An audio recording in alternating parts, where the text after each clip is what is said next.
All right. So, Jacqueline, first off, I just wanted to ask you, like, what do you know about our Adjusting Stress project? So, from what I've learned about you on Instagram and on your website, I understand that you are a collective of high schoolers who are super interested and dedicated to the importance of mental health amongst teenagers, which is a really amazing thing. It sounds like it's like a real like grassroots type effort, and it just sounds like really super cool. I've seen that you profile different mental health practitioners as well as people who are in therapy themselves or who are trying to prioritize their mental health. So it's pretty cool what you're doing. It's amazing, actually. Thank you. Exactly. So it's a mental health initiative started by five high school girls. So there's me, Abba, and then there's also Alicia, Vetica, Audrey, and Hannah, but they sadly couldn't make it today. But it's basically to address teen stress, a topic that doesn't get talked a lot around in our age range. So we just want to spread awareness through series like Teen Stories Told, where we talk to teens and share their stories, talk about their accomplishments, and highlight their talents. And we also talked to professionals. We started a new series called Beyond the Brain. We just talked to another therapist. Her name was Lauren Schmidt, and now we're with you. So we have the really good opportunity to talk to people like you and kind of raise awareness on this sensitive topic. So, Absolutely. start off, I just wanted to ask if you could tell us a little bit about yourself. Sure. So, my name is Jacqueline Ravelo. I am a licensed clinical social worker. I'm a licensed therapist in the state of Florida. I'm from New Jersey initially, and I went to graduate school in New York. And after that, the timing was right, and I felt like making a big life change. So I decided to move to Miami. And that's where I've been for the past 10 years now. I specialize in working with teenage girls, actually, who are experiencing anxiety. Typically, the young people that I work with are very high achievers and sometimes going through like a big family transition or life transition, like a divorce. So that's really where my specialty and where like my interest lies. But I've worked with like a lot of different types of people. I worked in juvenile justice, foster care, prevention. I ran a program at one point in Miami. I've done a lot of different stuff, but this is what is near and dear to my heart. And as a mental health therapist, what would be your viewpoint pertaining to mental health among teenagers and especially among teenage girls? So the way what I've seen over the course of the past 10 years that I've been in this field, I've noticed that there is a rising crisis for mental health, specifically for teenage girls. Um, there's a lot of factors that go into it aside from, social media, different family pressures. Like I said, I'm in Miami, so I work with a lot of other Latina young people, and a lot of pressures of being first gen and that type of thing. But um, there are a lot of concerns about mental health concerns being on the rise, specifically anxiety and depression for teenage girls. Like the most recent statistics that I found or that I've read state that the occurrence of mental health concerns for girls has risen in the past 5 years from 13 to 17%. And to a lot of people, like it's like 4%. It's not that big a deal, but it's compared to boys, it's 5 to 6%. So it's a pretty significant change. And that's specific to depression. But more and more girls are reporting that they're feeling like super lonely, feeling very overwhelmed, and having, in general, a very hard time and not really getting the support that they need. So, this can become a real public health crisis. But thankfully, there are more and more people, more and more schools that are becoming equipped to be able to support people, and there's more professionals who are getting trained. When it comes to mental health, how would you describe mental health overall in about 1 to 3 words? And could you elaborate with your choice of words? Oh, this is a tough one. How I would describe mental health in 1, 2, 3 words: self and community. And the reason why I say self and community, even though, the United States is a very individualistic society, but, healing happens in community, and humans are very social, and we need support from each other. And we need to be able to have the community structure for us to be able to thrive, really. And that being said, we are always the products of our environment. So depending on the communities that we are in, depending on the people around us, like where we live, all of these things, aside from like adverse childhood experiences and trauma, all of these things affect who we eventually become and who we are in the moment. So I think that that might be the best way to describe it. In the generation that we're in today in our society, there's a statement that has been brought to a lot of people called that mental health is just as important as physical health. Do you agree with this opinion? Why or why not? Absolutely, 1,000%. I would even argue that your mental health will directly impact your physical health. And, when you look at different diagnoses, like let's say anxiety, because, that's like my jam right there, anxiety. So anxiety will prevent people from maybe going outside, maybe going and starting more friendships or taking more risks in terms of school or activities and things like that. And by having less exposure to these types of things, your physical health will suffer. You won't be able to get the movement that you need. You won't be able to maybe go out and have the social interaction that you need in order for your brain to develop. Like all of these things, we are all a system of systems, so to speak. Like we are affected, our mental health is affected by our physical health, as our physical health can be affected by our mental health and by the environment that we're in.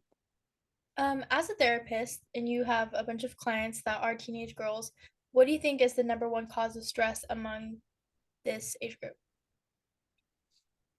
I was gonna say parents, but I think that it's not necessarily parents. I think that every generation has to deal with more and more and more, and has more to navigate and more stress and more pressure.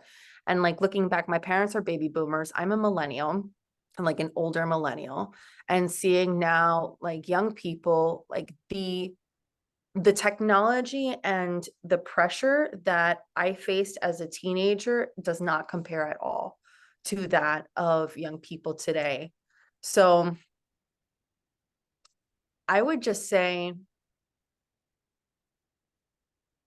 I feel like it's really the pressures, like that's the number one thing that is the most difficult. It's pressure from parents, pressure from ourselves, like the things that we feel like we need to do or need to do perfectly. It's I feel like that's like the number one thing that is the most difficult. And you said something about technology. So do you think that Yeah. technology and social media, do you think that is a reason why there's more mental health issues among teenagers in this generation nowadays, since it's more advanced than in like the 1900s? Yeah, so technology is a very nuanced thing. Like you can use platforms like Instagram, TikTok, social media for good, so to speak. Like there's a difference between active and passive use of technology. So like if you are doing like silent study sessions, or if you're using social media to connect with your friends or to do stuff like that, that's a really great way to be able to utilize technology. And it's something that is not going to necessarily impact your mental health or your brain development. Another way to use it would be passive, and that would be like kind of disassociating while you're scrolling, or like being up late at night and not being able to fall asleep type of thing. And you're just kind of like going through your feed. Excuse me, I'm sorry, that was gross. But you're just kind of like going through your feed and just kind of like consuming and consuming. And in that type of way, that's where we have more difficulties in terms of like comparison, affecting self-esteem, body image, that type of stuff, and more effects on your brain. But you really shouldn't, the American Pediatric Association doesn't really recommend more than like 2 hours of like screen time, really depending on what age. I feel like for adolescents right now, it's like 2.5 hours, and that includes social media. So just kind of like it's a very complicated, and it really depends on how you use it and how it's kind of affecting you. So it's very individual for each person. And do you think that parents should now like start being more strict about what age that their children have social media, or like putting a screen limit on it? I think it really depends on how people are using social media. And, a lot of parents use social media themselves in a passive way that I'm describing, which is not a really constructive way. So I think really, I think the challenge that I face a lot with some parents is some parents don't really have a mirror up to themselves to kind of see what's happening. They really just kind of see all the symptoms and all the things that their kids are experiencing, but they don't really realize or have the level of self-awareness to see like, oh, well, these are behaviors that my kid is watching me do, and that's why I'm doing, why they're doing this as well. So, not to say that all parents don't have that level of self-awareness, but I notice that happens sometimes too. So, to that, I would say parents need to kind of develop the self-awareness and have an understanding of how they consume social media or, just any type of device, and be able to model for young people like what is an appropriate amount or what is a healthy way or an active way to be consuming it before putting in any type of limit. All right, so I'm gonna rewind a little bit and ask you a little therapy Totally. question. So, Yeah. what kind of started and what made you want to become a therapist in the first place? So, like, short answer would be trauma. But long answer, I think would be I've always been a person who has liked to help other people. I was at a crossroads in my life, and in 2008, when I graduated college, was the recession initially back then, and so I didn't really have a lot of prospects, and I was working at a preschool, which was cool. I enjoyed being like an educator in this type of way, but I was not being fulfilled. So I just kind of was trying to figure out like, what do I do? Like I took an LSAT, I was thinking about law school. I was thinking about getting a master's in education. I was thinking about being a museum curator and like getting a master's in museum professions. I was thinking about being a speech pathologist. And then finally, an aunt of mine and my godmother, she recommended to me like, why don't you become a social worker? And honestly, it was a risk that I took.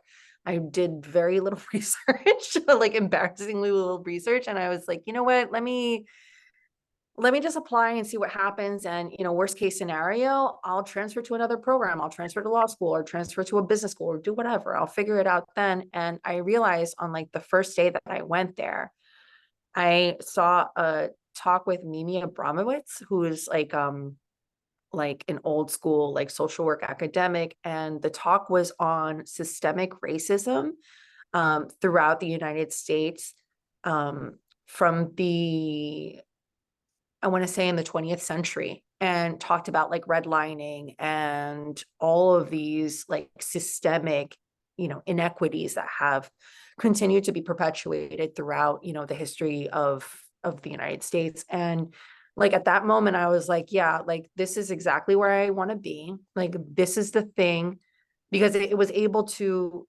really ignite or reignite in me a passion for social justice. And I was like, you know what, like this is what I need to be doing. And I need to be involved at this type of level and, being able to affect change.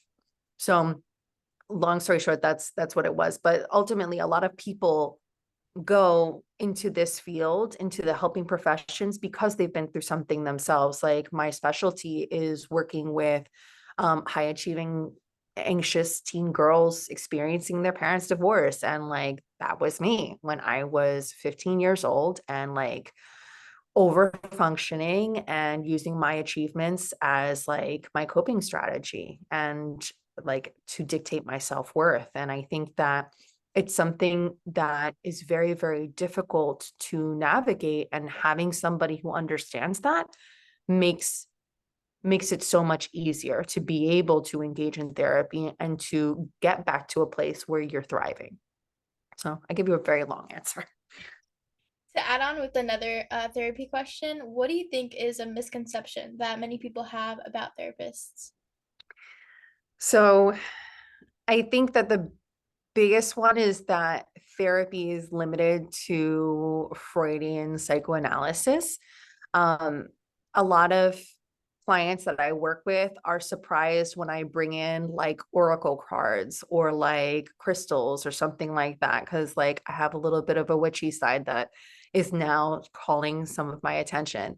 Or like when we'll go and we'll play Uno or learn card tricks or do like really whatever it is, because I think young people are so accustomed to kind of being told like what you have to do and not being able to have autonomy over their time. I think that that's something that is really surprising. And I feel like if you have a therapist who understands you and is like able to give you that space, like I think that that's a huge game changer, because not a lot that doesn't really happen very often. Like people think that when they're coming into therapy, especially young people think that when they're coming into therapy, like there's going to be a person lecturing them about what they could do differently, and that's not the case. It's a conversation, and it's a conversation that's led by the client, by the person who's in therapy. So I think that that's like the biggest misconception, that it's very stuffy and it's very like not fun, but it could be a lot of fun. So, as an adult now, what do you think, or how do you think that your coping mechanisms have changed since you were a teenager to now? So I feel like I've gained a lot more self-awareness, and like there are some coping mechanisms that I will like slip back into, but I've been able to be a lot more intentional with them. Like, nobody's perfect and therapists aren't perfect either. So there are some times where like I'll slip into maybe more like negative types. I don't want to judge it either, but like like things that are not necessarily the most productive type of thing, like but by the same token, I've been able to really have some intentionality with the things that I want to do with my time. And that autonomy comes with adulthood as well. Like you start to gain more and more autonomy as you move through adolescence, but like as an adult and as a person in private practice, I'm able to like really choose like how I want to spend my day. And like I want to get up, if I want to get up at 10 o'clock in the morning, or if I want to get up at 5 o'clock in the morning, which I don't know why anybody would want to. I did that in high school, it was terrible, but like I'm able to kind of choose that. And I think that being able to remind myself of the autonomy that I have is something that kind of helps like later on. And being able to understand like what you do have control over in terms of like your self-care routine and the coping strategies that you employ is something that is really helpful as well, and can happen at any age, not just as an adult. And I have one last question for you. So Okay. what advice would you give to someone that is struggling with their mental health, a teenager more specifically, or a message that you would like to give to our Just Teen Stress audience? Absolutely. Like I said before, everything really happens in community. And, even though there really is a crisis in mental health amongst teenage girls today in terms of loneliness, like it is my true belief that no one is ever really alone. Like there is always at least one person, just one. All you need is one person that you can always like lean on, that you can seek support from. Even if it's not your parents, there's probably a counselor at school or a teacher or a friend or a grandparent or an aunt or an uncle. There's always one person, and that one person is the person that could make the difference. And not being afraid to reach out for help. You don't have to do everything alone. It's okay to ask for help. And, you know, if you ask, you will receive. All right. Thank you so much, Miss Jacqueline. I really appreciate it. And our Just Teen Stress really team really appreciates it. So do you have any questions for me before we end this interview? No, no, you've been amazing. I'm just so in awe of what you and the rest of the initiative is doing. Like, this is really important and really amazing work. And it's just been so great to meet you today. Thank you so much. You really appreciate it. I just have some last things to ask you real quick. If you Totally. could send us some pictures of you and you in action, for us to post on our social media, that'd be really great. Sure. Also, if you know a fun fact, you can tell me right now or let me know later. A fun, like just a fun fact for your description. So in the past, we've gotten like somebody can do an Animal Crossing impression. Somebody puts three spices on everything. Like just something silly and like lighthearted to put on your little description for your Instagram. Okay. The Yeah, totally. and Yeah. then last thing is if I could get a picture real quick for social media, is that okay with you? Yeah, totally. Absolutely. I'm trying to like fix myself a little bit. So I've been like in session all day. All right, thank you so much. I really Awesome. If you have any more Oh, questions, thank you. then we can always keep contact on Instagram. So thank you so Yeah, much. totally. If there's anything else that you need from me at all, I'm more than happy to help. Like I said, like what you're doing is incredible and super important, and I'm absolutely all about it.